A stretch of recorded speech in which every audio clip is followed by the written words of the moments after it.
Hello and welcome to podcast number 29 of Naturally Scott. I'm your host, Scott Harris, and today's guest is Sophie Osborne. Sophie is also a guest in my book, Why We Love Birds. So excited to have her on both of these. And we're going to talk about a number of things today, but just to highlight her book, Feather Trails. Spectacular book. I love the book. And it is about her life experiences with peregrine falcons, Hawaiian crows, and California condors. All birds that were struggling, all birds that Sophie tried to help. And that's what she's devoted her life to, is trying to save birds. And she worked really hard on all three of these. She wrote a fantastic book about them.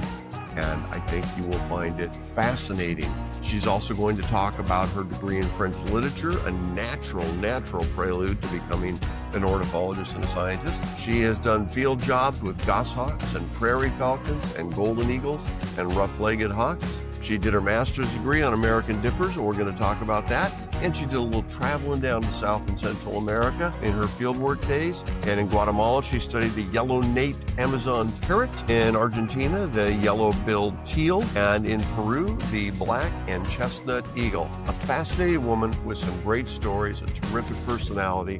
And I think you're going to enjoy the conversation. So stay tuned and listen to Sophie. And when I'm done with the Sophie podcast, you're going to find a field notes on elk. I just got back last month. It was elk rutting season in Rocky Mountain National Park in Colorado. And I went out there for another book that I'm working on, but it's going to make for a fun field note. Have a great day. Welcome and introduction to Sophie. Welcome to this edition of Naturally Scott. I'm Scott Harris, your host, and we've got another great one lined up for you today. It took Sophie and I a little bit of work to get started, but we have figured out the technology, which apparently is more difficult for us than figuring out birds. So, Sophie, I want to thank you for coming and joining us today and for the extra effort to get this thing started. Allow me to painfully, I'm going to mute for a second. I have developed, turns out I have bronchitis. So No. I apologize to you and to the audience. But this is Sophie Osborne. Sophie and I have become friends. Sophie is a guest in my book, Why We Love Birding. She was one of the first people who was kind and generous enough to agree to be a part of the book. So I am honored and thrilled about that. We're going to talk to Sophie about a lot of things today. One of them is her book, Feather Trails. You'll see a better look at the copy of the cover later, but there's the beautiful cover. It is a fantastic book with peregrine falcons and Hawaiian crows and California condors and a bit of Sophie's life choice and life philosophies and all kinds of those things. And we're going to get into all of that, but we're going to back up a little bit first, because Sophie's pathway to this was not what one might have thought would be the standard pathway. As a matter of fact, it included a stop at the University of Pennsylvania, where, as any budding ornithologist would do, she studied international relations and French literature.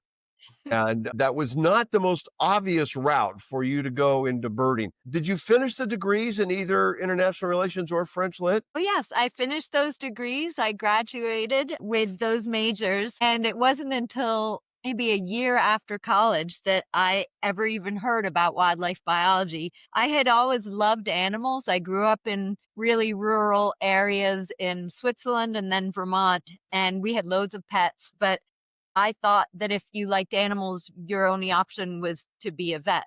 And I had worked in college one summer as a veterinary technician, and I enjoyed it, but I didn't want to be inside a vet clinic for my life. And I had no idea wildlife biology existed until I had graduated. I was working in Washington, D.C., and my roommate received a catalog for the School for Field Studies, which is an institution that has field-based courses all over the world. And I was thumbing through it and saw a course on wildlife biology in Kenya. And I was like, what's wildlife biology? And I started reading the descriptions of the courses, and I thought, this is what I want to do in life. And, I had no background in it. So I looked into biology. I ended up taking a summer course in Washington, then got a scholarship and went on this School for Field Studies trip. It was 4 months in Kenya, learning about wildlife biology, ecology, doing some research, and I realized that's what I wanted to do. So yes, my international relations degree didn't help me terribly much, except that it later helped me with Spanish when I worked in Latin America, but I ended up having to go back to school to take some coursework to just get basic biology under my belt. And it was during that first year that I saw a notice on the biology board advertising a summer job working to reintroduce peregrine falcons to Wyoming. Okay, we're gonna get to those Falcons, but we need to back up first. Okay. I just well, it's been a year now. It was a year ago that I made my first trip ever to Kenya, which was Wow. just spectacular. Not 4 months, it was only 3 weeks, but it was still kind of a life-changing thing. It is a life And, change. I didn't have the strong French literature background you did before I went there, to go exploring, but nonetheless, I went and had a great time. Where in Kenya were you? I was, oh gosh, it was just on a remote game ranch, basically. It was about an hour out of Nairobi, 45 minutes out of Nairobi. Okay. So, and it just was, life transformational experience. To be living kind of what you're learning was an incredible experience. And we stayed in these little huts and took courses and went on safari and just sort of experienced everything that we were learning about. And it really was just a transformational experience. Now, if I remember right from previous conversations, small cats were your initial interest. Am I right about that? Yes, I had always been a big cat fan growing up, and I was captivated by just the incredible diversity of small cats in the world, many of which we really don't know anything about. And so that was sort of my first passion and interest. And crazily enough, and it just kills me now, during those 4 months in Kenya, I was not very interested in birds. I just had never had much exposure except for at our bird feeders growing up, and yeah, it kind of killed me later, but it was later that I discovered the world of birds. We had a similar experience. My wife and I retired here to South Carolina about 5.5 years ago, and I was not a birder before we moved here. But before we moved here, we had been to all 50 states at least twice. We'd been to probably 40 countries. I can only imagine the birds that I saw or that I didn't see and I could have had I, Right. been paying attention.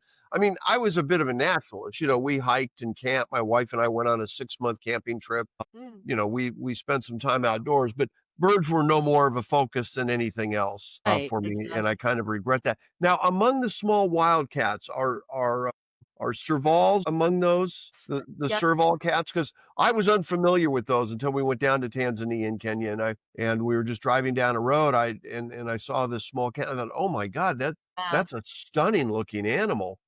So now you went from that, and somewhere in there, some hooded mergansers played a role in your shift to I mean, because you shifted from cats to birds or Yes. from mammals to birds. So walk us through a little bit of that journey. And we're going to go back, of course, to the peregrines because they're so significant to your life and to your book. Well, I started taking courses at the University of Vermont in biology, and I think probably the spring of that first year, I ended up taking an ornithology class, which started, it was sort of an introduction to the bird world, which I enjoyed, but it still didn't grab me altogether. But I remember when I was driving home from school one day, I past this pond and saw a bird on it, and we'd been instructed to carry our binoculars with us, and so I took them out and checked out this pair of ducks that was on this pond.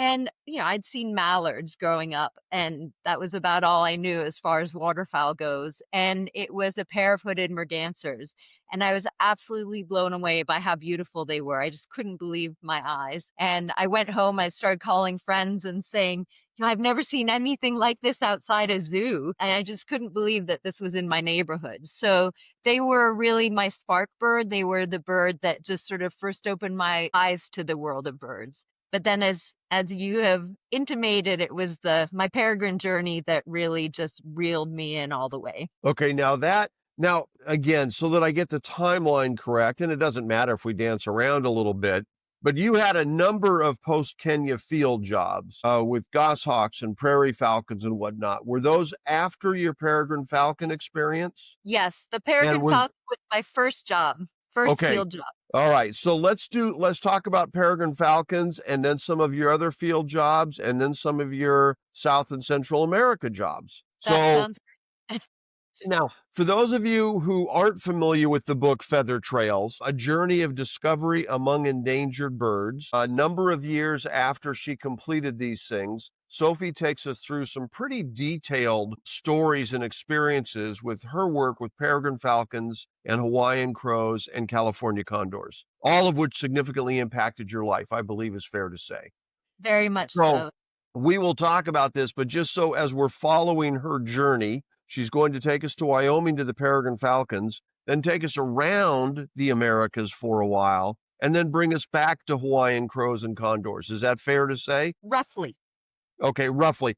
And again, I don't think anybody's keeping a detailed timeline and going to quiz you on it later, but take us to Wyoming, take us to peregrine falcons, which, as regular listeners know, raptors are my favorite birds, and peregrine falcons are among my favorite of the raptors. They are so spectacular. When I read the book, I was so happy for you and candidly, pettily, so jealous that you got that experience. I love the stuff with the condors and the crows, but my goodness. Anyway, you tell us about it. How did you wind up in Wyoming and what were you doing? So I had been taking courses and I saw this advertisement for a job reintroducing peregrine falcons, captive raised peregrine falcons to the wild in Wyoming. This was in the early 90s, and peregrines had been reintroduced fairly successfully to the east, and introductions were ramping up in the west. The bird had obviously, populations had declined dramatically because of DDT. So anyway, I went out to Wyoming, and this was my first experience as a field biologist, and lived out of a tent in grizzly bear country in northwestern Wyoming. And I hadn't done a lot of camping and outdoor living prior to that. But my job was to monitor these 5 peregrine falcons once they were, well, for the first week while they were in a hack box, which was a big plywood box set up on a cliff so that they could acclimate to this area where they would be released.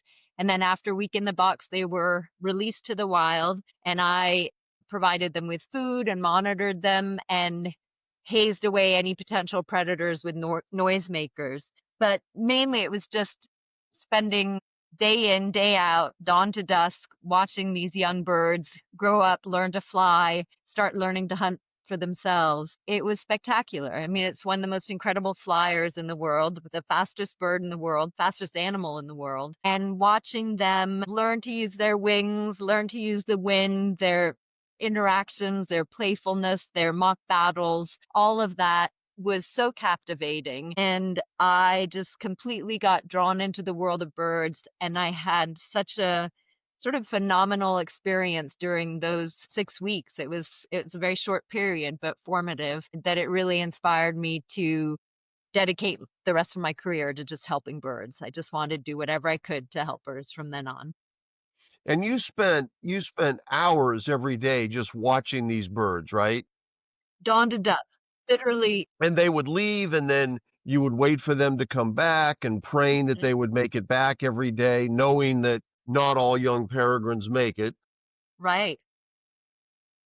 And you would leave food out for them as they transitioned back into being wild birds. I don't know that they're ever not wild, but nonetheless, at least being wild birds in the wild. Right, right. Well, they were raised in captivity, so they had to teach themselves how to hunt. And luckily, peregrines are fairly hardwired to do that. They don't need their parents.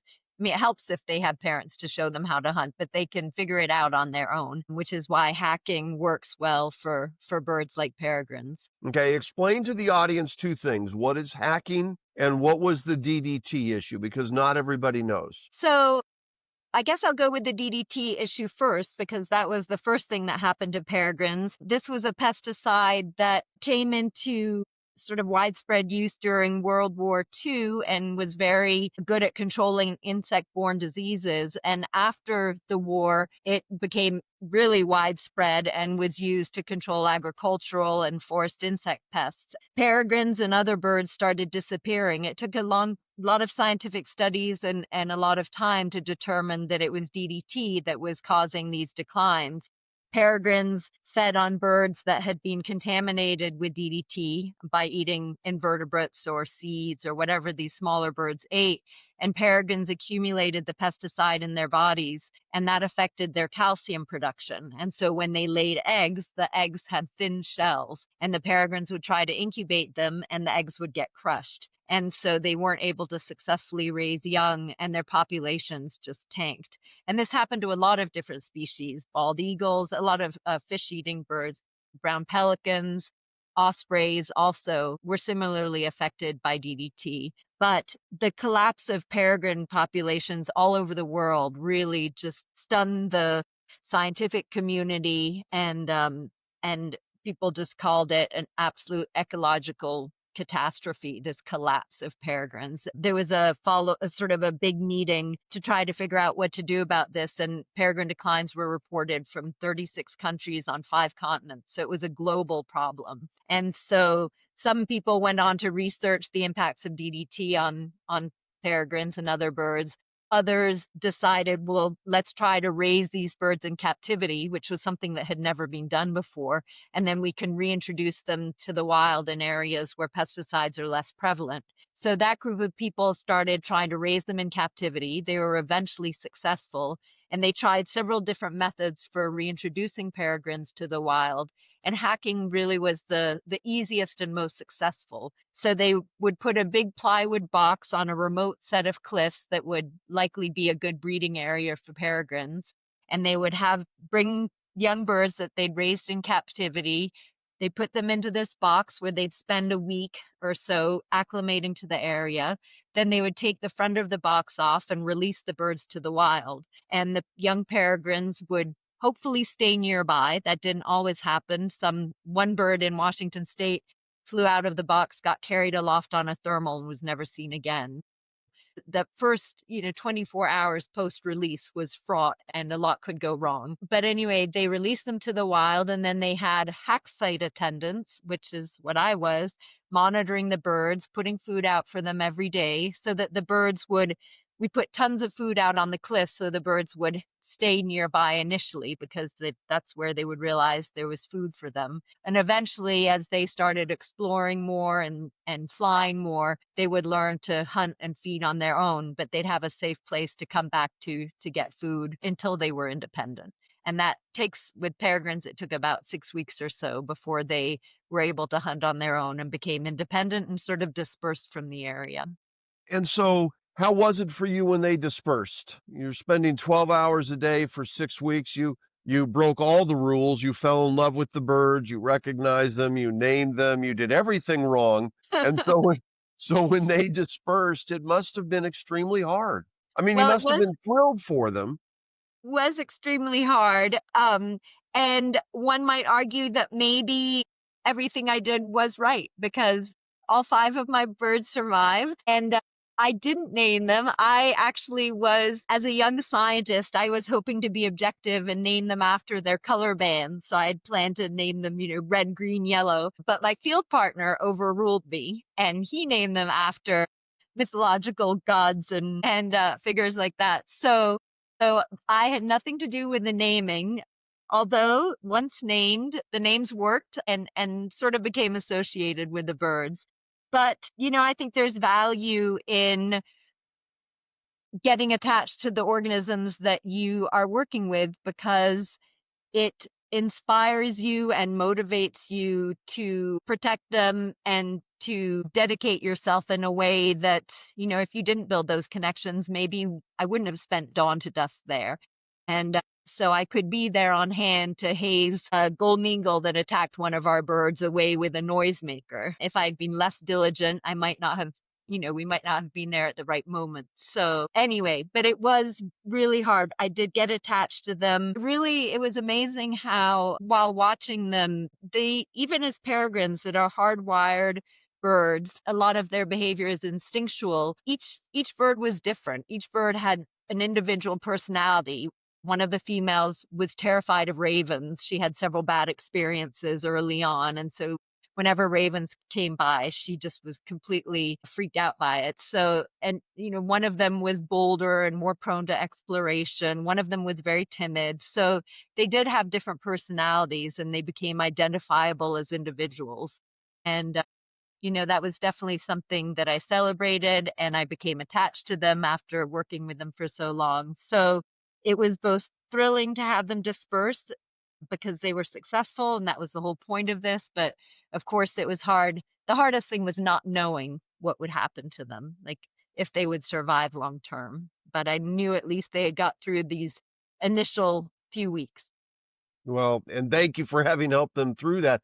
There is a young woman named Christine Webb. She's a professor at Harvard. Do you know her by? So she is a guest, an upcoming guest, about 2 weeks away, I think, on the podcast, and has just released a book called The Arrogant Ape. And you and I are the arrogant apes. Probably more me than you, but nonetheless, human beings are. And that is one of the things she talks about. I kidded you about the naming, but that is one of the things she talks about as young scientists. And that's where I got my start as a very young person. We're taught not to absorb and not to personalize and certainly not to name. And she takes the exact opposite approach. How is it that you can work with these animals and not become attached to them? And perhaps that makes you a stronger scientist or biologist or ornithologist or whatever we might be. So, that's an interesting thing. And I What want to talk about go ahead. I think that people who read Feather Trails will certainly realize that the individuals I worked with were recognizable individuals. I mean, one of the great tragedies, of course, when you're working with endangered species is that there's so few individuals left. But the silver lining to that is you often get to know the individuals that you're working with that are left very well. And they do have different personalities. They do have different habits and are individuals. And that did become important in releasing them to the wild and which birds were successful and which weren't. And by getting to know different individuals and what types of individuals, for example, with condors, the birds that were heavier, that were more aggressive as youngsters, that were more dominant, had an easier time in the wild than birds that were more submissive and didn't compete as well. And they ended up needed more growing up time before being released to the wild. So it really did help to get to know individuals and get to know what made a bird successful and what didn't. And I was happy that a PhD from Cornell reviewed Feather Trails recently and came away with the message that individuals matter. Scientists so often talk about populations. And I have a friend of mine who used to say, well, you don't care about individuals because scientists care about populations. But working with the endangered species made me care about individuals. And we are at a point with our bird life where every individual does matter because we've lost so many birds. So individuals matter and individuality, different personalities matter as well. Some birds are more successful in our world and some aren't. And so all those factors, I think, are important, and we've come to recognize that, I think, over time. Well, I think that's fantastic. And I fall into the category where I think that's a good shift. Yes, I think I so too. think that reducing the distance between us and some of our sister species and brother species is probably a beneficial thing. Yes. Sticking with peregrines and DDT for a bit before we move on, and there's a lot to move on to. For those who may not be familiar, as Sophie explained, how DDT nearly destroyed a number of our larger birds, the peregrine falcon and the bald eagle among them. But when we figured it out, one of the great things was that it was really a single issue problem. When we banned DDT and when it eventually worked its way through the system, because it was built up in a number of birds and animals and stuff, so it took a while to eliminate, then we were able to fix the problem. And for example, with peregrines and bald eagles, bring them back in full force. Whereas that reduction in birds we have now from, in this country, 10 billion to 7 billion over the last 50 or so years, that's a much more challenging problem because it's related to habitat and climate change and windows and cats and cars. And there's not an easy, I'm not saying that what happened with DDT was easy, but it was simple. Ban DDT, filter it through the system, and we can bring back the birds. The actual, making that happen, of course, was challenging, which is why you spent 6 months crouched on a mountainside or 6 weeks crouched on a mountainside watching peregrines. But with these other issues, we don't have ready-made solutions. And so those people that are fighting those battles now have a much more challenging battle. But with the peregrines, one of the beautiful things that's happened since they were saved, thank you, is that we now have what people are referring to as urban peregrines. Every Mhm. major city in the country has peregrine falcons living inside of it, which, as I understand it, is attributable to two things. One is our skyscrapers, since those remind peregrines of cliffs and they are cliff nesters. And the other is the remarkable abundance of pigeons, which peregrines love. So is that your understanding of part of that success of the peregrines? Yes, and also that people ended up recognizing that peregrines could be successful in cities and use this hacking process in cities to release them to those areas as well. So it is astonishing that they have done really well in cities to the point where I was giving a talk to a group in Chicago, and one of the women was talking about the peregrines in the city, and she said, "Well, they're really an urban species." And I was sort of taken aback because in my part of the world, I live in Western Montana and I still monitor peregrines each summer.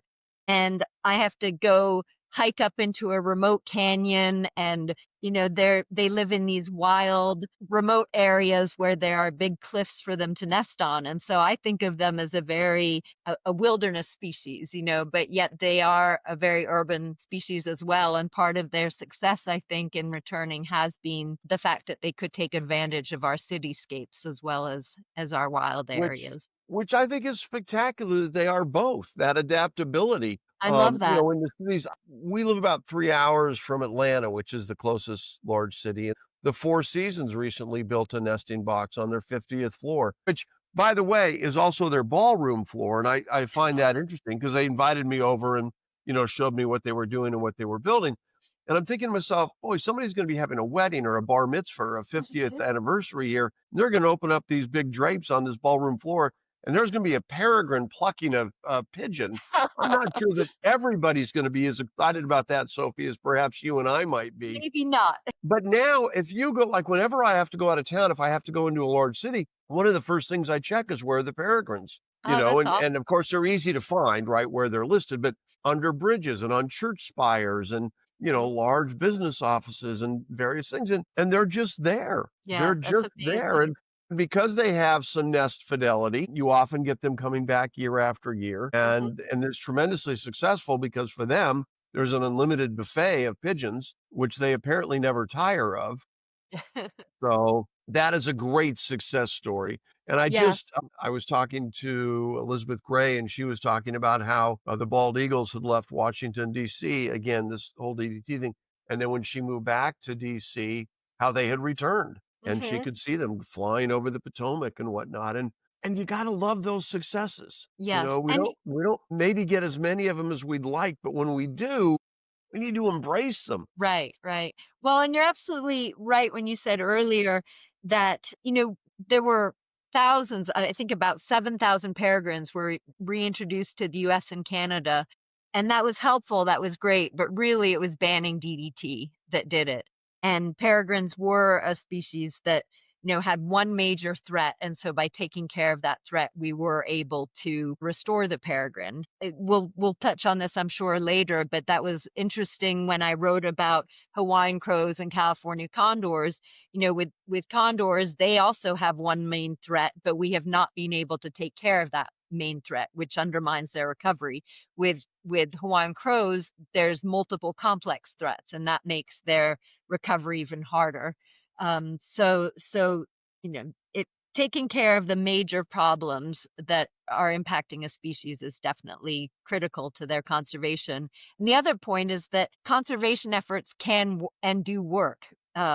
Given enough funding, enough people, enough care, we really can have successes. And the Endangered Species Act has allowed quite an incredible number of successes and restoration of birds that were critically endangered. So Well, that's a positive. fingers crossed we can keep making progress. And there are obviously quite a few good people out there doing that. And you add those efforts to the technology that seems to get better every year. Maybe we can reverse more of these things. So Let's hope. back it up again because you had field jobs working with goshawks and prairie falcons and golden eagles and one of my favorites, rough-legged hawks. Yes. Love rough-legged hawks. So tell us about some of those, and then you're gonna have to take us down to the Central and South America to yellow-naped Amazon parrots and yellow-billed teals and black and chestnut eagles. Yes. So Well, share with us what you will. well, once I had worked with peregrines and I really just was captivated by the world of birds. Then I spent, I don't know, 3 or 4 years doing various field jobs, working with different species. Northern goshawks was one of them, golden eagles and prairie falcons in the Snake River birds of prairie area was another one. And I actually, during that period, that's when I did my Hawaiian crow work, which was a wonderful experience. After that, I did some work in Guatemala on a threatened parrot. I worked in Argentina with the yellow-billed teal. And then I came back to the University of Montana where I did my master's work with the American dipper, which is a completely captivating little bird. It's the only truly aquatic songbird in North America, and so that was an incredible bird to work with too. So I really had a wonderful time sort of immersing myself with a variety of different species and garnering experiences along the way, like how to radio track birds, how to capture birds, how to band birds, all kinds of things. Well, allow me a quick tangent, which is this. You spent time in Guatemala. My best friend for the more than 50 years now is a gentleman named Frank Sierra, who will be listening to this because he's the producer of the show as well. So, Frank, a little shout out. We worked a little Guatemala in here because he's a Guatemalan. And so a little shout out to the home country and the yellow-naped Amazon parrot. Now you had and Guatemala was amazing because that was my first introduction to the tropics and tropical birds, and that really started just incredible passion that I have for tropical birds. One of my favorite things in the world is traveling to tropical places and tropical birding. So that was sort of how I became captivated with that end of things. Well, and speaking of captivation, we're going to back up for a second to the raptors that you studied so many of. Did you have a particular favorite among those that you had gone off and studied? Gosh, I ended up just loving every bird I worked with. So I think as you get to know them and spend time watching them, like working with goshawks was amazing because it's a species that not many people see very easily. So getting to be in a blind and watch them raising their young was just incredible to spend that kind of intense time with them. Golden eagles, they were just so spectacular. And, it's my favorite of the two eagles, but I just was captivated by watching them at their nest too, as I was with prairie falcons. So really getting to spend time observing birds is amazing. The raptors are funny because, there's a lot of times where you just sit and watch a bird perched for hours on end. I remember watching a golden eagle perched on a telephone pole for 7 hours, and that was a long 7 hours. But you also, by putting that kind of time in, you also end up seeing amazing things. Like I watched a prairie falcon on 2 different occasions. I watched prairie falcons stooping or diving at bobcats that were walking below the cliff or at the bottom of the cliff below their nest caves, which were high up on the cliffs.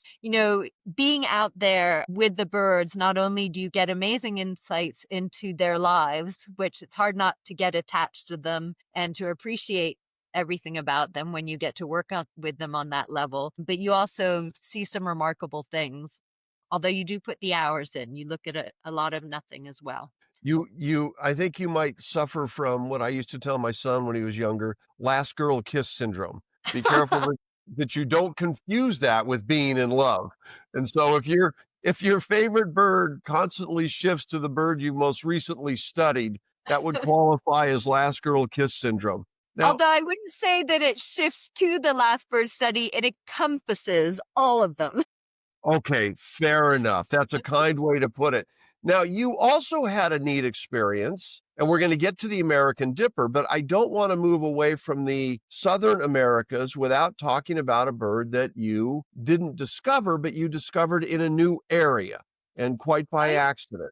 So tell the audience about that, because I think that's a neat story. It was wonderful, and it was just a fluke, but I was in Colombia, in the Santa Marta Mountains in Colombia, and just happened to be walking along this dirt road early one morning with a friend. We were just birding on our own and saw antpitta. And antpittas are these just wonderful birds that look like a potato with legs. They're these long-legged, big-bodied sort of birds. And we were looking at this bird, and the only ones that occurred in this area of that size would have been the Santa Marta antpitta. But I was looking at it, and it looked absolutely nothing like the Santa Marta antpitta. So we took photos of it, watched it as long as we could. It came within feet of us. It came down the road really close to us and then went off the road and quickly pulled out the guide and was checking. I'm like, this was not the Santa Marta antpitta, and it looked exactly like an undulated antpitta, which was not supposed to occur in that area. So we went back to the lodge after for breakfast and ran into one of the local guides and said, we saw an undulated antpitta. And he's like, no, they don't occur in this area. And we said, okay, well, here's some photos, and he looked at it and he's like, that's an undulated antpitta. And so I entered it in eBird, and I got a call or email months later from an expert who wanted to check on my sighting. And they said, no, it couldn't have been an undulated antpitta. They don't occur in that area. And so I sent pictures, and they said, it's an undulated antpitta, and they're not supposed to occur there. And they don't occur for hundreds of miles within that area or from that vicinity. And they're not really flyers. They don't fly long distance. No, that's what's remarkable about antpittas is, roads can disrupt them. Water bodies can keep them in a certain area because they're not big flyers. They don't cross long distances. So this wasn't a bird that had flown out of range. This was a resident bird that lived here, but it just hadn't been recorded. And so the people who checked on me through eBird said, this is a really interesting sighting. This bird is miles out of its known range. Would you want to write that up? And so luckily, being a science person, I was able to do some research on the bird and write up a little note about it, which was published in a Columbian ornithological journal. But it was now provided another data point for that species. It extended the species range. It just provided information about a little known, very hard to detect species that we don't know so much about. And I just love that there's so much, especially in the tropics, that we don't know about still. A lot of cryptic species that live in deep cover that sometimes we hear but we don't see. And I think it's a real opportunity for bird watchers to keep their wits about them, and they may see and record species that don't occur in those areas, supposedly. And I think collectively we can really contribute to what we know about species in general as a result. Well, I think that's fantastic. I'm always impressed with people who find birds that are either new to an area, right? And have the self-confidence in their skill set to figure that out. Because I don't think I would. I think I just keep going, well, what has been seen here? What is this bird? I'm not the guy that's going to discover the new bird, I don't think. I'm always going to be trying to put it into a box that's already there. And I think it's fantastic that you didn't do that. And as a result, expanded our knowledge of either an aberration, it could have just been a vagrant that had survived for a couple of years, or you might have found that the range was 300 miles further than we thought it was. Exactly. Well, you probably sell yourself short in your examples because I think you would have also picked this one out. I mean, the good thing is the undulated antpitta is distinctive. And it does look so different from anything that was there. So it probably wasn't any great birding skills on my part, but just maybe stubbornness because, yes, the person I was birding with said, oh, it's the Santa Marta antpitta. And I kept looking in the book and I'm like, but it doesn't look like it. This is a different potato. Yep, stubbornness. There you go. All right. Well, now tell us about the American Dipper, because I think that a lot of birders are not terribly familiar with the American Dipper, and it's a different songbird than the others. Most of my relationship with the American Dipper occurs in January at Yellowstone. I try to go every year and go through the Lamar Valley, and there are a handful of ducks that show up, some mallards and whatnot, but American Dippers up and down the river. And I'm fascinated that these little couple ounce birds can survive that weather, survive that water, find food, race against the current. So this was University of Montana, right? A master's program? Yep. It's my Uh, master's degree. all right. Tell us And about this. it was, they are just the most wonderful birds. It took years of wanting to see a dipper before I actually got to see them. And I think you're right that especially for Easterners, they're not familiar at all with the American dipper because it is solely a Western species. But fishermen, especially, are very familiar with dippers because they live on mountain streams. So wherever there's riffles and rushing water, you have a good chance of finding an American dipper. And so I studied them for my master's. I hiked up just so many different canyons looking for dippers and checking on their lives and seeing where they were nesting and how they were doing. And they are just a remarkable little bird. They're just a small little songbird, smaller than a robin, and they live in these just rushing mountain streams, and they can fly into raging whitewater, disappear underwater, and they'll swim underwater, and they'll even catch small fish, but mainly they'll look for aquatic invertebrates. So they'll turn over rocks and find aquatic invertebrates to feed on, and then they'll just pop out of the water where they went in. And I just remember when I was surveying for them, there was times where I could barely stand up because the current was so extreme. And yet a dipper would just pop into the water, pop out.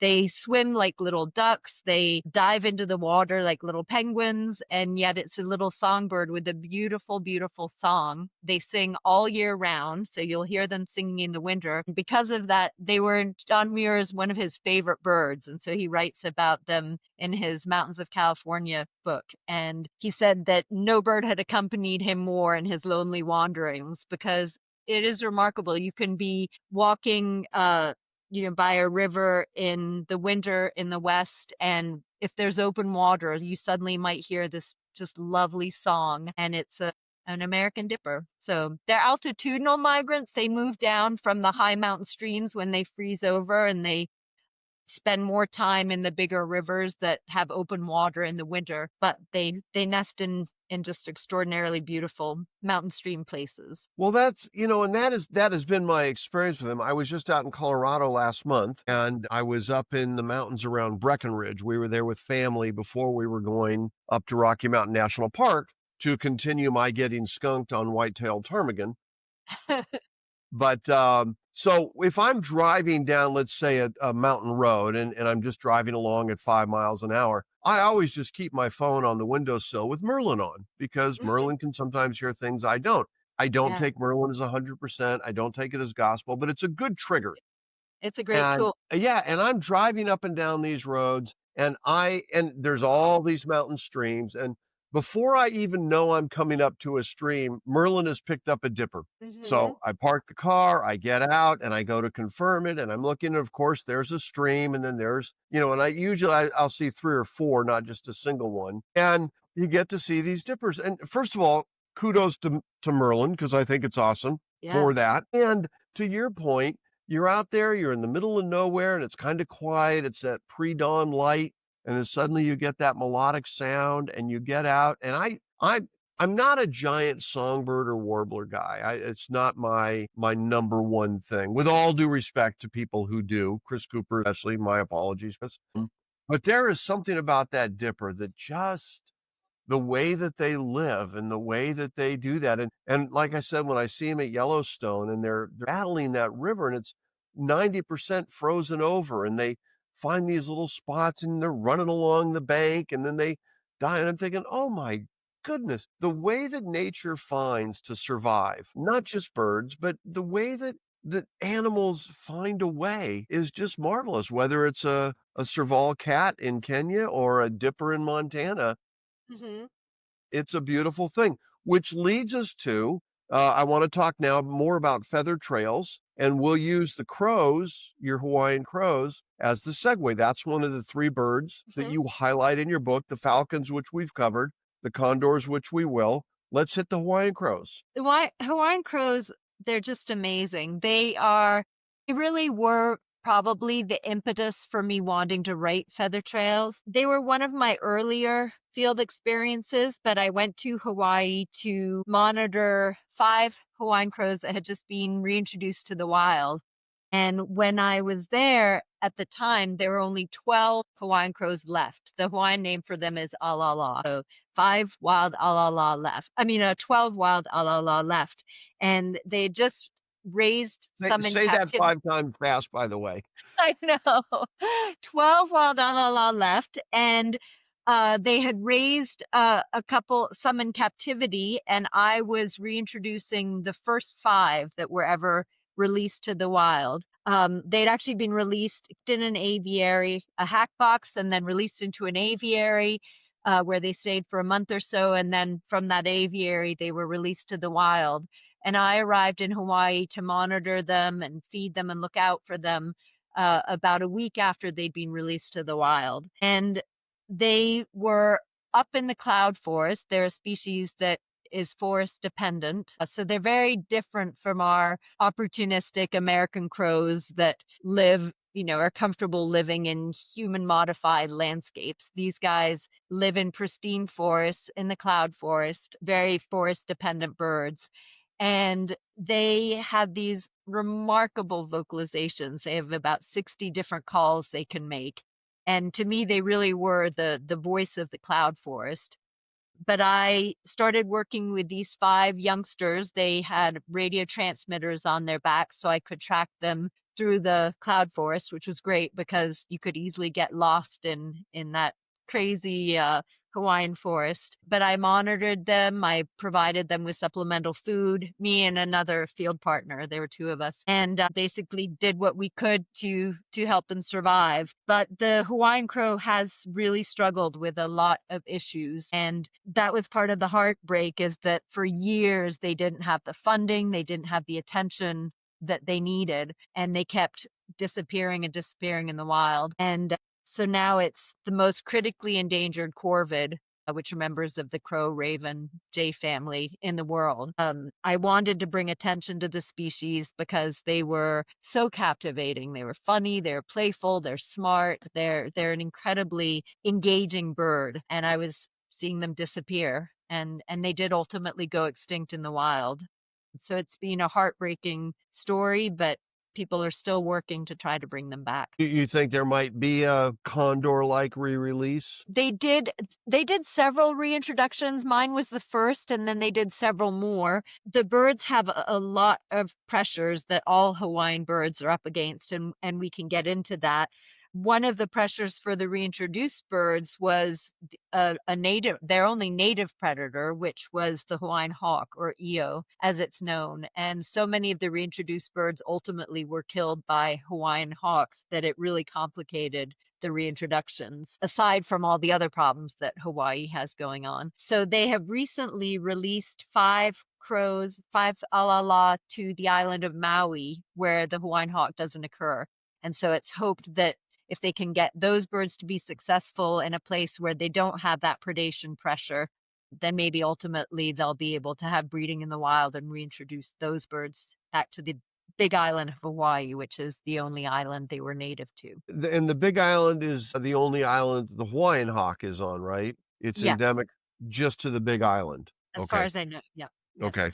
All right. So, but Hawaiian birds, they just are facing an incredible number of pressures, mainly introduced predators and diseases. Those are sort of the major things that have happened in Hawaii, and it's really been an illustration of how invasive introduced species can just decimate native fauna. And islands are particularly vulnerable because their organisms on islands have really adapted to special conditions. There's not an influx from other organisms. And in Hawaii, some of the things that have been absolutely decimating to the Hawaiian birds are introduced diseases. Mosquitoes were introduced to the island in 1826, and they ultimately transmitted avian malaria and avian pox to the native birds.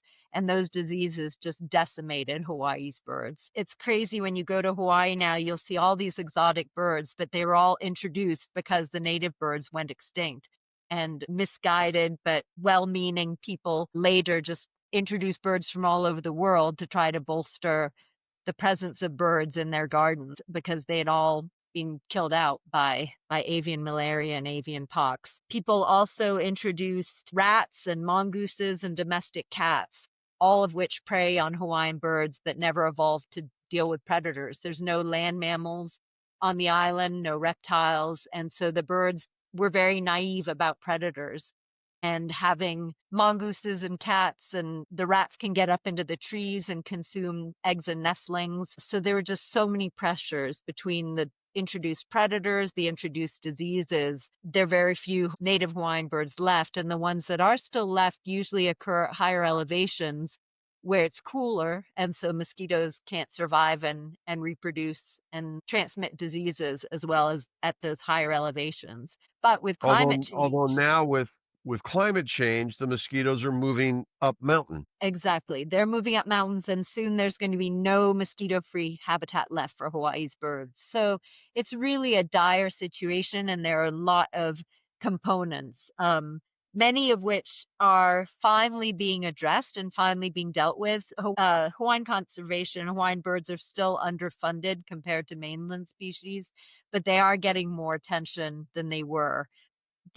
It's too late for many of them. Hawaii, sadly, is called the extinction capital of the world because of these introduced diseases mainly, and introduced predators. But there are efforts underway that are hopeful. One is a biocontrol to try to reduce mosquito numbers, and I think that's critical. So if we can reduce mosquito numbers, we have a chance at saving Hawaii's native birds, the ones that are left. The ones that remain. Mhm. Okay. All right. Well, we're going to talk about California condors. But before we do, tell us a bit about the book. I mean, we've mentioned it a number of times, but in your words, because we've only heard it in my words, tell us why you wrote Feather Trails and what it means to you and what impact you hope it has on the readers. Well, I felt like working with these endangered birds and getting to know these individuals of these, very rare species. I felt like I had a unique opportunity to share their stories. And I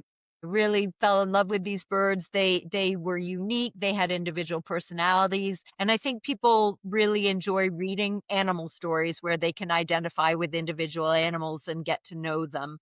And I was hoping that by sharing my stories, people might become attached to these birds, might get interested in these species. And I think when people come to care about individuals, they care more about the species as a whole, and then they end up caring more about conserving the species. And I was hoping that this would be my way to be able to help birds, to be able to raise awareness about the threats that these species face, because they're threats that impact a lot of different birds, and to get people to care about the birds and care about conserving them. I sort of use my own experiences and my journey as a biologist as a vehicle to try to get people interested and captivated by these birds, and also share what I discovered about them. And part of what I discovered was the threats that these birds face often really impact us too. So with conservation, it's often not an either or thing. Like by conserving birds, we don't hurt ourselves. Very often, by caring for birds and by solving a problem that's impacting birds, we often end up helping ourselves and a lot of other creatures. So I wanted to be able to share the threats that had impacted these birds and show that these are threats that hurt us too. Like birds are really the canaries in the coal mines that let us know about some of the problems that we and other creatures face on the planet. So, and I also, when I worked in Grand Canyon with condors, and people would see me out there with my radio tracking transmitter, antenna, and they would ask about the condors and ask about these individuals, and inevitably they would say, "How did you get this job? What does your job entail?" And there was this fascination with wildlife biologists. So I thought that I could share my own journey and my sort of triumphs and tribulations and all the mistakes that I made along the way to becoming a wildlife biologist, so that I could let people really experience what it was like being in the field with these birds at the same time. So the book is a combination of natural history information and scientific information about threats to birds, combined with a bunch of storytelling about some just fascinating, captivating individual birds. Many people have read it say the book is really a story about these birds, and I think that's true. I just use my own sort of story as a framework for telling stories about these remarkable birds. Well, and you do tell some great stories. I think you're underselling your role in that, but you were definitely a vehicle for the birds and Mhm. for the stories. And for that, I am grateful and appreciative. I thoroughly enjoyed the book. Now, Oh, you good. talk about the path to becoming a wildlife biologist. I notice in the book you did not recommend the French literature approach to the young men or young women that might follow in your footsteps. But if you do have a degree in French literature, you can overcome that and still And spend it a life. opens up part of the world for work. I mean, I also There learned you Spanish go. at school, and that was remarkably useful to my work in the tropics. Having French made Spanish easier for me. So there were Well, some there you benefits. go. It's a circuitous route, and yet it worked out great for you and for the Yes, it birds. did. So, before I let you go, tell us about your time with the Condors. I believe it was predominantly Arizona in the Grand Canyon area. Yes, exclusively.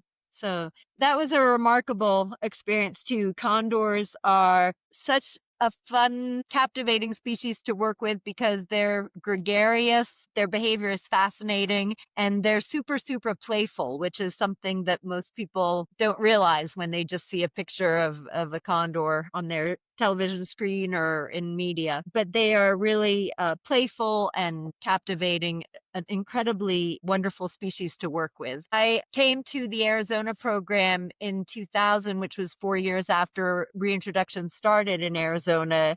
And we were essentially waiting for these birds to grow up because the birds don't start reproducing till they're 6 or 7 years old. And I happened to be there at a time that was really just incredibly dynamic time in the program because our birds had finally just reached adulthood and we're finally going to start breeding in the wild, hopefully. But they are very prone to lead poisoning if they find lead ammunition particles in the carcasses that they feed on. So, in addition to reintroducing birds to the wild and monitoring their behavior and trying to keep them safe from predators and trying to teach them to be wary about people. A lot of my job was keeping track of these condors, and if they fed on a carcass that had been shot with lead ammunition, there was a very good chance that they would ingest lead particles and get lead poisoning. And that has been the biggest threat to condors is lead poisoning. That is what has And it decimated. remains the biggest threat, right?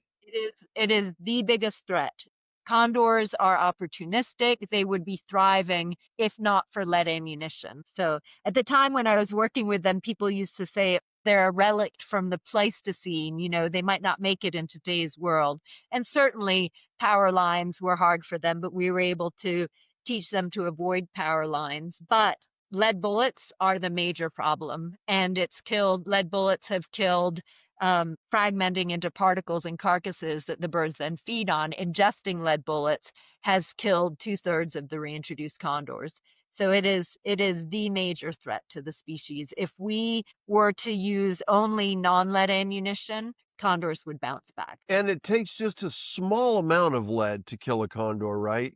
I mean, they don't Yes, need to ingest a pound of it. Just a couple of pellets can poison them. right. Well, and not even pellets. This is like lead bullets. When they hit an animal, they fragment into just tiny particles. And when you look at an X-ray of a deer, say, that's been shot with a lead bullet, it looks like a constellation of stars. And some of the fragments are so small, they're almost microscopic. It's just powder. So if the condors, just eat a portion of the carcass that has some lead in it, there's a very good chance that they will get elevated lead levels. And if they get too much lead, then they will get lead poisoning and they're likely to die unless researchers like me can capture them and treat them for lead poisoning. And are you still doing that? Are you still doing that work? I personally am not doing that work, but it is still being done. That's one of Mhm. the things about condors.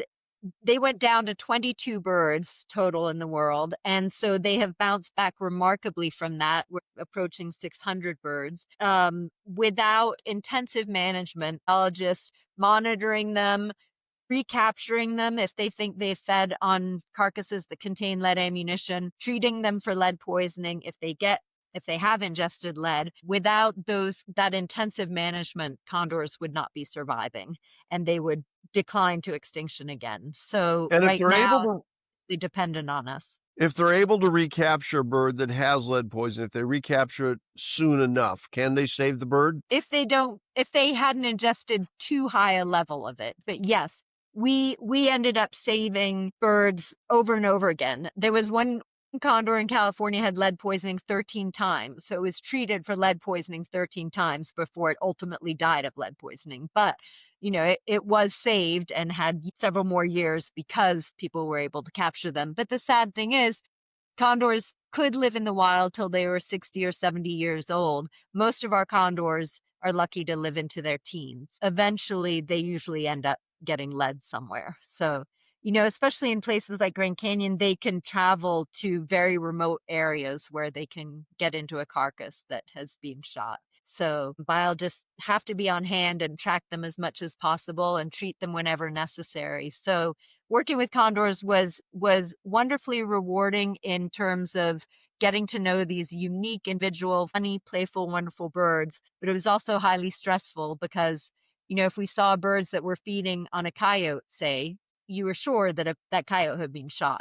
And so then it was a question of trying to recapture the birds and treat them for lead and hold them. And the treatment is a week of injections twice a day. So it's an intensive labor intensive sort of procedure and effort to keep condors alive. No, well, thank you to you and to everybody who's doing that. And it just seems like almost a Sisyphus kind of thing. We're just pushing that rock uphill because we know, that when they're out there, they're going to wind up with this lead poisoning and until we can eventually get it banned and then get all of the existing ammunition out of the system, kind of like the DD, we're not able to do. I know California has banned lead shot, so there are some steps being taken. But yeah, you just go across the border to Nevada, Arizona and buy them. So I'm going out to Grand Canyon to Navajo Bridge to see the condors in the spring for a book I'm writing called American Safari. So I'm excited about that.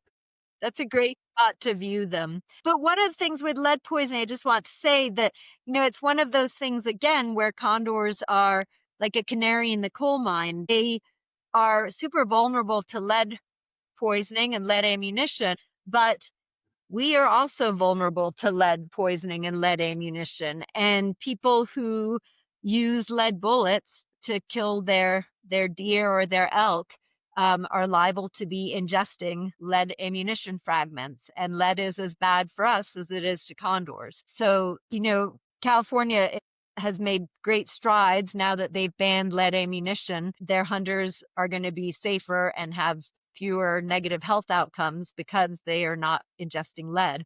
Whereas the rest of the country, hunters are still ingesting lead ammunition fragments. They're feeding venison to their families, to pregnant wives, to children, are eating those lead bullet fragments. And no level of lead is safe for people. It causes tremendous health problems, among other things. Lead's also linked to criminality. So hopefully eventually we will get rid of it. We've got rid of it in paint. That was a start. So we'll see if we can do this. Now, Feather Trails is a relatively recent book, and it's a great book, and I strongly recommend it. But you're working on another book called Voices from the Wild. Is that the actual title or the tentative title? That was the tentative title. It's now being called Wild Work. Okay. So I'm behind the times. It was renamed by the publisher, so it's called Wild Work, and they're still working on the subtitle. I think it's going to be Adventures of Women Field Biologists, and it's an anthology of field stories by and about women biologists. And I think it will be a lot of fun.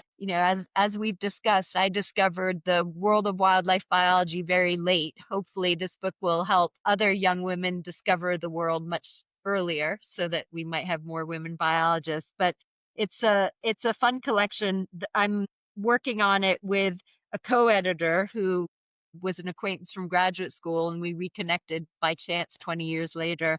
And she's an aquatic biologist, a fisheries biologist, and she had gone into a bookstore hoping to find a fisheries book for a young friend, a friend of her daughter's. And she was sort of dismayed to discover that all of the aquatics, the fisheries books were by men and about men. And she thought, who's going to be the mentors for this young woman who is interested in aquatic biology? And so she had the idea of creating an anthology of women biologist stories. So we put out a proposal to our science connections, and it sort of spread like wildfire and went viral. And so we got all these different stories coming in, and we had to go through them and pick the ones that we thought would be best and edit and work on crafting them. Not all biologists, to creative writing. And so we are helping them with that task. Anyway, but we've come up with a wonderful collection of stories from organisms, from wolves to crayfish to frogs to grizzly bears to condors to parrots, just a whole variety of animals, of experiences that women have had in the field, crashing in a helicopter, playing tag with wolves in the Arctic, surviving a flood in Alaska, protecting a harpy eagle from poachers in Panama. It's just a whole variety of stories, and I think it will be just a lot of fun. I look forward to when. Do you have an anticipated release date? It's supposed to be fall of next year, so fall of 2026. Okay. All right. And so when that happens, we will have you and your co-conspirator as a guest on the show again. Perfect. And we can talk about the book, because I would love to do that. Sounds great. As we're getting ready to wrap. Pardon? There are some good bird stories. For you as a raptor person, there's a harpy eagle story, and somebody who was doing raptor surveys in a helicopter and had a difficult outcome. So Okay.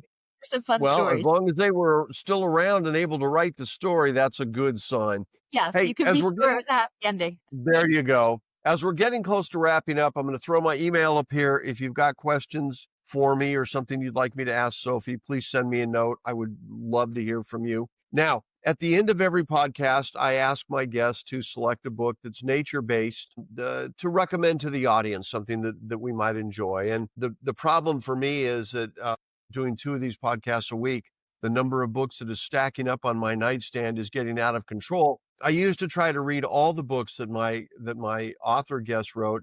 I'm now down to just the most recent book and as many of the recommended books as I can, and I'm still fighting a losing battle. But by God, I'm giving it every shot I can. I will tell you that recently I had on the show Dorian Anderson. And Dorian Anderson, for those of you that don't know, is a birder, huge birder. And he wrote a book, Biking Across America. Shoot, this is embarrassing. Birding under the influence. Birding under the influence, as he got some of his addictions under control and raced across the country on bicycle only, never once got in a car in the year. Nonetheless, I bring him up because when he was a guest, guess which book he recommended? This is the book that he recommended, Feather Trails. Now, you are not allowed to recommend his book in gratitude for that. So the book that you would recommend would be? So I'm going to bend the rules ever so slightly and recommend 2. The first one is Living on the Wind Across the Hemisphere with Migratory Birds by Scott Wiedenthal, who I know is also has been one of your guests and who is in your book as well. I was late to the Scott Wiedenthal party and read this recently. It's an older book. It's about 20 years old, I think, but it's now become one of my favorite bird books. It is magnificent. It is a spectacular book. It is so beautifully written. It's incredible because it's a biologist who does the work and is sharing his stories as well as his knowledge and discoveries about migration. So I think it's a phenomenal book. Migration is just one of the most incredible things about birds that and really Scott's passion. And before you recommend your second book, I have to share this with the audience, because Scott has been a guest on the show, and his podcasts were just up a couple of weeks ago. We wound up talking for over 3 hours. There was so much to talk to Scott with. His knowledge is encyclopedic. I mean, he is just incredible. It is fascinating. But in the small world discussion, here is part of that small world discussion. Pete Dunn has also been a guest on the show, and a guest in the book. And when I asked Pete at one point if he could write like anybody else, who would it be? And we were having a discussion at the time about John Steinbeck, and his answer was Scott Wiedenthal.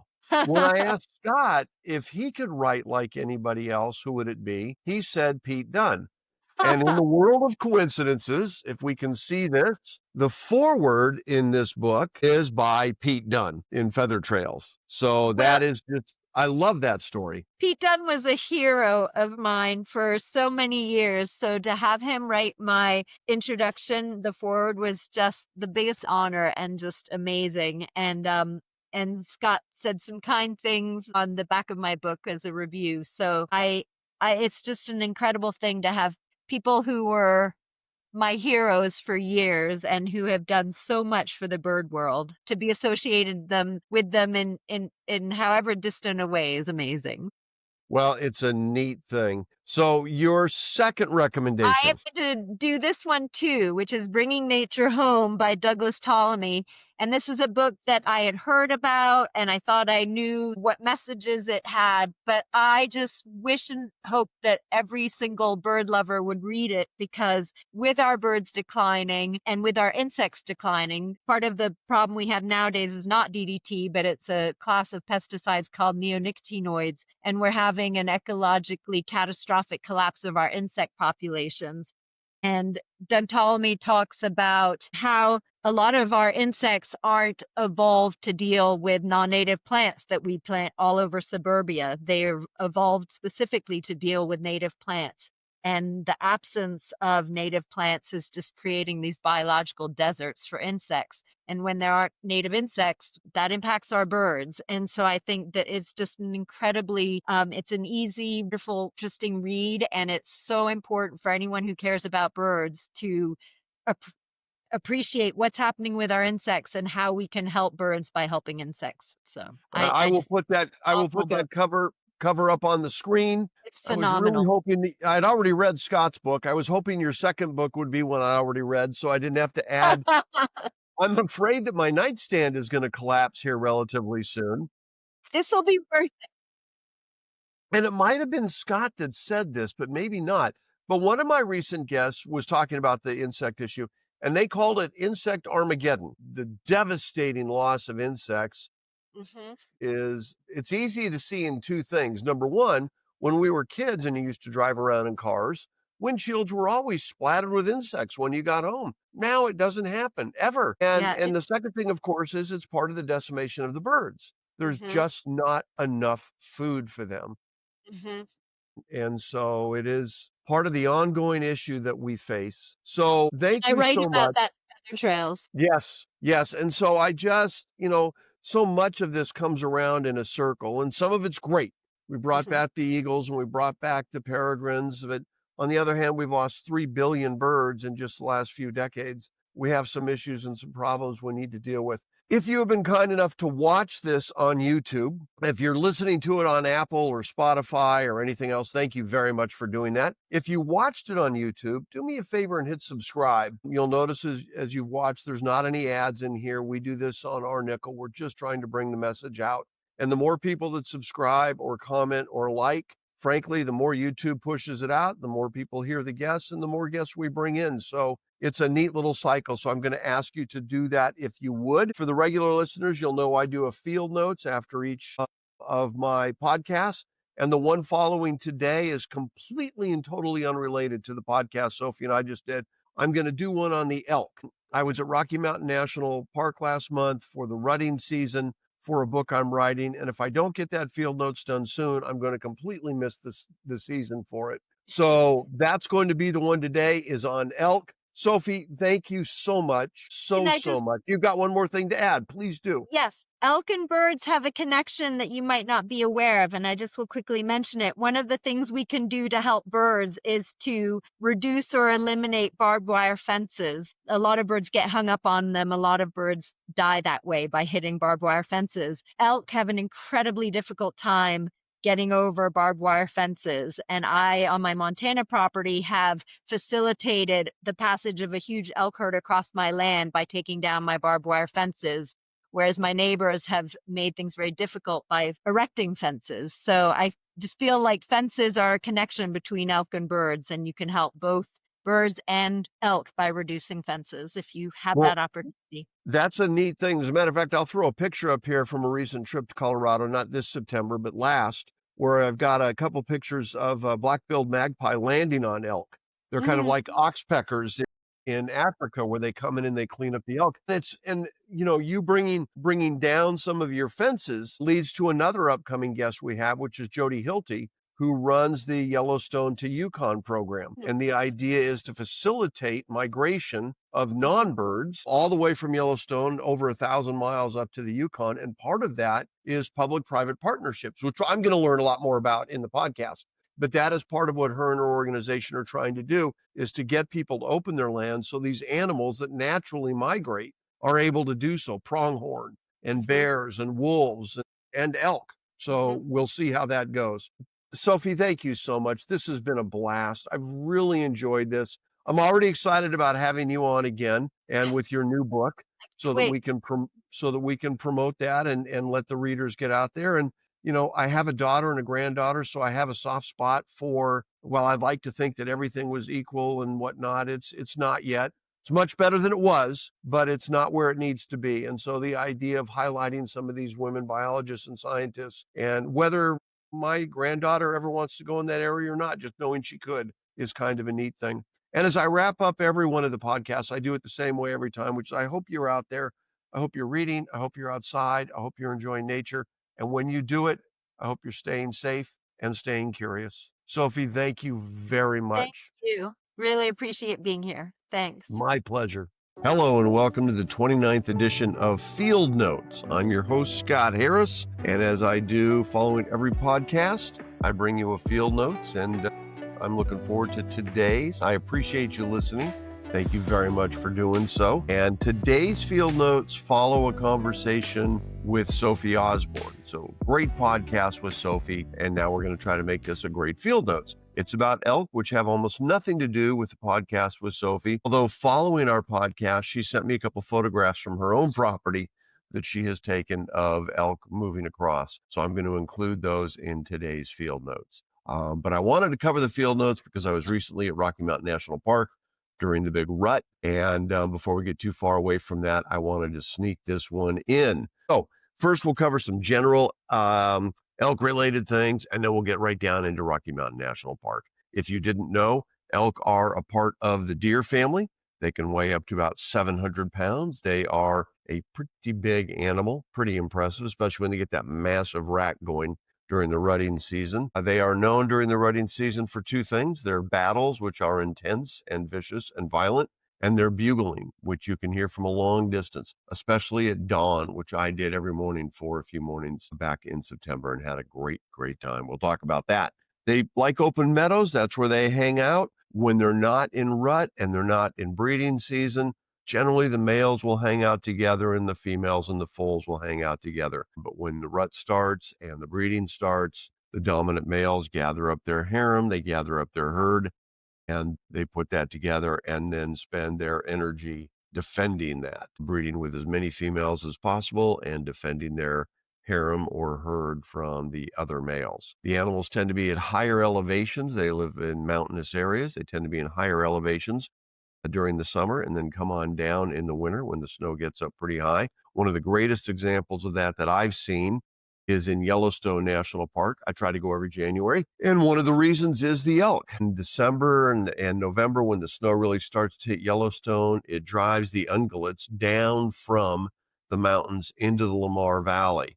And so you get an intense collection of these ungulates. So the ungulates are the non-predators. They're the predated animals. And in Yellowstone, for example, they are made up of elk and bison and bighorn sheep and pronghorn and moose, although not as many moose as there used to be. And as you can imagine, as they come down in that condensed area of the Lamar Valley in Yellowstone, or wherever that might be around the country, mostly up in the Montana and Wyoming area, it also brings down the predators, the coyotes and the wolves. So you get an intense group of animals battling for their lives, and it makes for some interesting viewing and some interesting photography. Now, we have about 1 million elk in the United States, mostly in the western United States, where you might expect to find them. But we also have pockets in Virginia and Arkansas. They're trying to bring elk back into those states. They've had some success, and so we'll see if we can expand the herd of elk, or the U.S. range of elk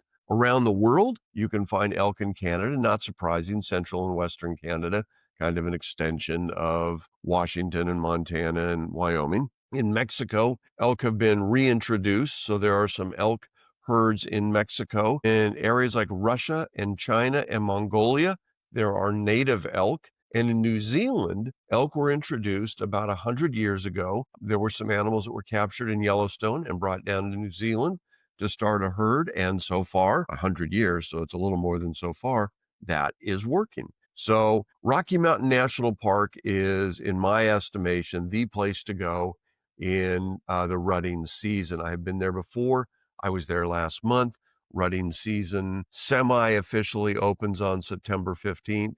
I spent an evening with a biologist there, and we were watching the elk rut and battle and do all the good things. And he said it absolutely opens every year on September 15th. It's not just a maybe. I don't know if that's true or not, but he seemed very definite about it. Now, the rutting season, that is where the males, where the breeding takes place, where the males are defending their herd, where the battling takes place, where the bugling goes on. It is the most active month in the animals' lives. And so, not surprisingly, it's the most active month for viewing, for visitors. And a lot of us go to Rocky Mountain National Park because it is so stunning, it is so accessible, and there are so many elk. So this generally runs from the 15th of September through the middle of October, although you can still hear some bugling and stuff going into November, but predominantly you've got that 4 or 5 week period. Now, out of respect to that, Rocky Mountain National Park makes some changes. They close the meadows from roughly September, I think it's actually officially September 1st, until the end of October to keep people out so that the elk have room to roam and don't need to worry about us. The best places to see them inside the park are Moraine Park, Horseshoe Park, and Upper Beaver Meadows. Now, know that at Rocky Mountain National Park, they have changed things there. And to enter the park between the hours of 9 a.m. and 2 p.m., you've got to have an entry pass, which is free. I believe it's free. I did not get one while I was there because I was there every morning well before 9 a.m. But I believe they're free. You just have to go online and get them. And then you get a little block of time when you can enter the park. Once you enter the park, you don't have to leave. But you have to have that pass to enter after 9 or before 2 p.m., except for Moraine Park. Now, Moraine Park is part of me. You go down Bear Lake Access Road to get to Moraine Park. Now, Moraine Park is the most popular area for the elk. Bear Lake Access Road is a stunning road and is so busy that they require a pass to get on that road at 5 a.m. And that pass is required until 6 p.m. So 13 hours. And you can only get in there if you have the pass. You can also go to Horseshoe Park. You can go to Upper Beaver Meadows. I like Upper Beaver Meadows. I get there at sunrise. You can hear the bugling. Sometimes you hear it there by yourself. But right around dawn or so, you'll get a group of people, 15 or 20 cars and trucks will line up in the area. There are almost always elk there. Sometimes there's some battles. There's always bugling. It's a pretty cool deal. But Moraine Park is famous and busy and restricted for a reason. I'm throwing up some pictures now of some battles that I saw at Moraine Park because I did take advantage of that and go in there and had a great time doing that. So I recommend that. Now, Rocky Mountain National Park will tell you to stay 75 feet away. I will tell you that 75 feet is too close to get to a rutting elk. It is, even a cell phone can get you a good picture from further away than that. Number one, you don't want to disturb the animals. It's not fair to them. They don't need to be bothered by us. But number two, they move a lot faster. They're a lot bigger and a lot stronger. So you've got to just make sense of yourself, make sense of what you're doing. Don't bother the elk. Stay far away. Stay out of the meadows. There's always some idiot that tries to get down there.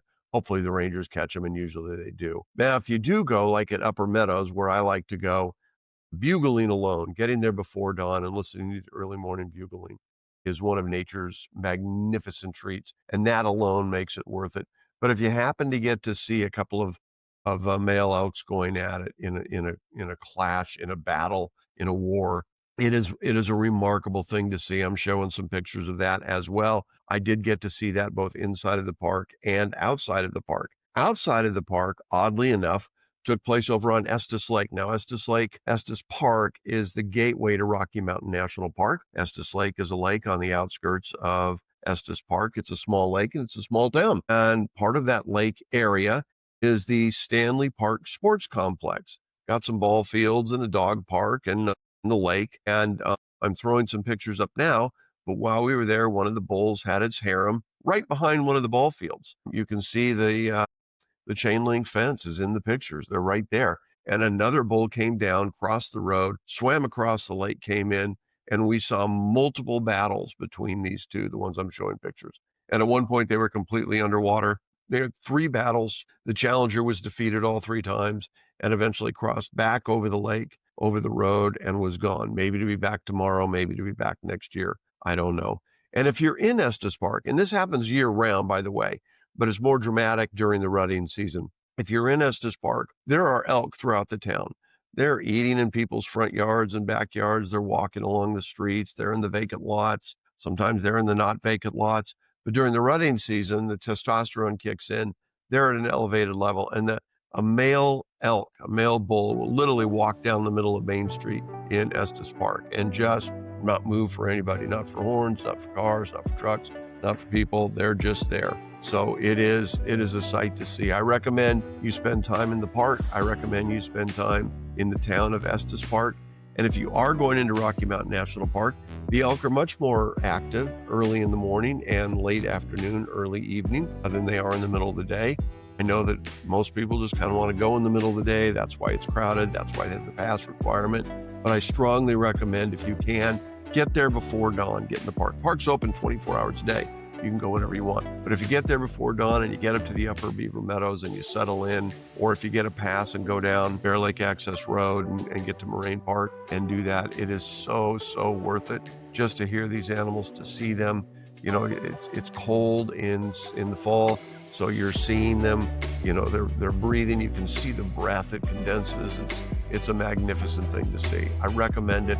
I hope you get a chance to do it. And speaking of chances, if you get a chance, if you're watching us on YouTube, if you're listening to us on Apple or Spotify or whatever, that's great. And thank you very, very much. If you're watching us on YouTube, thank you for that as well. And please subscribe. Just click that subscribe button. No cost to you, but it helps us out quite a bit. The more people that subscribe, the more YouTube pays attention to us, the more they push our message out, and more people get to see the things that we're talking about, and we get to bring in different guests. And all of that, I think, is a valuable thing. I want this message to be seen and heard by as many people as possible for all of the things, all nature that we talk about. And I want to be able to invite as many guests as we can. And obviously, some guests are going to be more intrigued by the larger audience we have. So it works to everybody's benefit. So if you could do that, subscribe, maybe drop a comment, hit like, whatever would be great. And as always, if you're out there, and I hope you are, I hope after you're done watching the podcast, you're out at nature somewhere, whether that's in your front yard or a local park or a national or international trip, wherever it is, do it. And when you're outside, as always, stay safe and stay curious. Thanks for joining us today. Sophie, thank you for the pictures of your yard. I'm putting them up right now. I cannot believe this is where you live and you get to see this going right through your yard. That is just remarkable. But I appreciate you doing the podcast. I appreciate you sending these photos. And I appreciate all of you listening and watching. Take care now.